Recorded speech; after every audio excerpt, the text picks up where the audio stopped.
అందరికీ నమస్కారం. ఈరోజు మరొక మంచి కథతో మీ ముందుకు. కథ పేరు పుంజులందు పుణ్యపుంజు వీరయ్య. బుచ్చిరెడ్డిపాలెంలో భూవరాహరెడ్డి అనే గొప్ప రెడ్డి ఒక ఆయన ఉన్నాడు. వారి ఇంటికి ఎదురింటిలో అచ్చమాంబ అనే 10 ఏళ్ల అమ్మాయి ఉండేది. అచ్చమాంబ 5వ తరగతి చదువుకునే పిల్ల. ఆ పిల్లకి సుమతి శతకంలోనివి, వేమన శతకంలోనివి పద్యాలెన్నో వచ్చు. ఆ పిల్ల చదివే పద్యాలన్నీ రెడ్డిగారికి వినపడి, ఆహా, కోకిల కంఠం ఎంత బాగా చదువుతున్నది అచ్చమ్మ అని మెచ్చుకునేవాడు. ఒకనాడు అచ్చమాంబ వేమన శతకంలోని ఒక పద్యం ఇలా చదివింది. ఉప్పు కప్పు రంబు నొక్క పోలిక నుండు చూడ చూడ రుచుల జాడవేరయ్య, పురుషులందు పుణ్య పురుషులు వేరయ్య, విశ్వదాభిరామ వినురవేమ.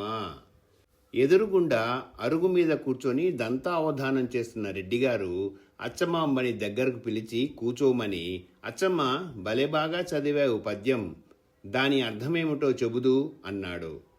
అందుకు అచ్చమ్మ ఆయన అడగటమే తడవుగా, అర్థానికి ఏముంది మామ, ఉప్పు కర్పూరం కూడా చూడటానికి తెల్లగానే ఉంటాయి, నోట్లో వేసుకుంటే మాత్రం ఉప్పు కషమై కూరుకుంటుంది, కర్పూరము అలాగాక ఘుమఘుమలాడుతూ మంచి పసందుగా ఉంటుంది. అలాగే మనుషుల్లో మంచివాళ్ళు చెడ్డవాళ్ళు పైకి ఒకలాగానే కనపడ్డా వాళ్ళ గుణాల్లో తేడాలుంటాయి అని చెప్పేసింది. అరటిపండు ఒలిచి చేతిలో పెట్టినట్టు చక్కగా చెప్పావే అని మెచ్చుకుంటూ రెడ్డిగారు లోపలికి వెళ్ళి చక్కెరకేళి అరటిపళ్ళ అత్తం ఒకటి తెచ్చి అచ్చమ్మకి బహుమతిగా ఇచ్చి పంపేశాడు.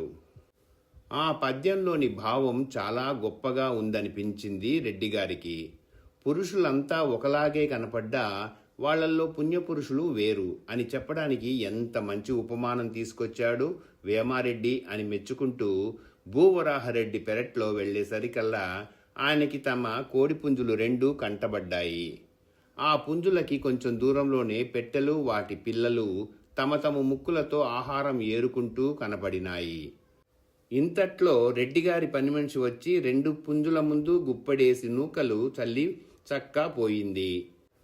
పెట్టెలు పిల్లలు బిలబిలామంటూ నూకల కోసం గుమికూడాయి. కానీ పుంజుల్లో ఒకటి వాటిని దరికి రానియక పొడిచి తరిమేసి నూకలన్నీ తనే బొక్కటం ప్రారంభించింది. అవన్నీ 2వ పుంజు దగ్గర పడ్డ నూకల కోసం అక్కడికి చేరాయి. ఆ 2వ పుంజు మొదటి దాని వల్లే కాక వాటిని చేరనిచ్చి వాటికి కావలసినవేవో తినిపోయేదాకా తాను వారగా నిలబడింది.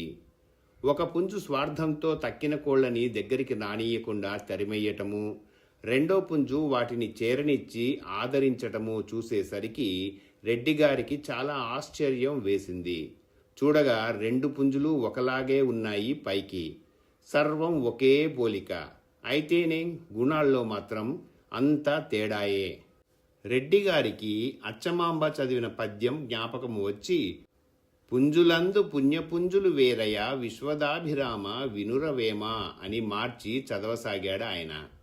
ఆ తర్వాత రెడ్డిగారు తన వ్యాపకం సందడిలో వేమన పద్యము, పుంజుల ప్రవర్తన కూడా మరిచిపోయారు. మర్నాడు ఆయన వియ్యంకుడు అంటే కూతురు మామగారు పని మీద వారింటికి వచ్చాడు. రెడ్డిగారి భార్య శీలమ్మ వంట మనిషితో, వియ్యంకుడు గారు వచ్చాడు, కోడి మాంసంతో విందు చెయ్యాలి అని పురమాయిస్తుంటే ఆ మాట రెడ్డిగారి చెవిన పడింది. రెడ్డిగారు వంటవాణ్ణి పిలిచి, ఆ చెడ్డపుంజు పనిపట్టు అన్నాడు. వంటవాడికి ఈ మాటలు అర్థం కాలేదు. పుంజుల్లో మంచి చెడ్డ ఏమిటి అనిపించింది వాడికి. ఏ పుంజు మాట బాబయ్య, తాము సెలవిస్తుంటా, నా కంటికి 2 ఒకలాగే ఉన్నాయే అన్నాడు. నడు, దాన్ని నేను చూపెడతాను అంటూ రెడ్డిగారు వంటవాణ్ణి వెంటబెట్టుకొని పెరట్లోకి వెళ్లారు. 2 పుంజులు ఒకదానికొకటి దూరంగా నిలబడి కనబడ్డాయి. తీరా వాటిని చూసేసరికి వాటిల్లో చెడ్డపుంజేదో పుణ్యపుంజేదో రెడ్డిగారే పోల్చుకోలేకపోయారు. ఒక్క నిమిషం ఆలోచించి, ఒక్క గుప్పెడు నూకలు పట్టుకురావోయ్, వాటి తేడా ఏమిటో చెబుతాను అన్నారు. వంటవాడు నూకలు తెచ్చి చల్లి చల్లక ముందే ఒక పుంజు బాణంలా వచ్చి నూకల్ని మింగడం ఆరంభించింది. 2వ పుంజు కూడా వచ్చి తినబోయింది. కానీ మొదటి పుంజు దాన్ని దూరంగా తరిమేసి మళ్లీ వచ్చి మింగడం ప్రారంభించింది. ఇదేనోయ్ నేను చెప్పిన పుంజు అన్నారు రెడ్డిగారు. దాని పని పట్టేశాడు వంటవాడు. మనసుకు నచ్చిన పుణ్యపుంజును మక్కువగా చూసుకుంటూ వచ్చారు రెడ్డిగారు. ఇంతటితో కథ సమాప్తం. ఈ కథ మీకు నచ్చినట్లయితే లైక్ చేయండి, కామెంట్ చేయండి, తప్పకుండా షేర్ చేయండి, మర్చిపోకుండా సబ్స్క్రైబ్ చేయండి.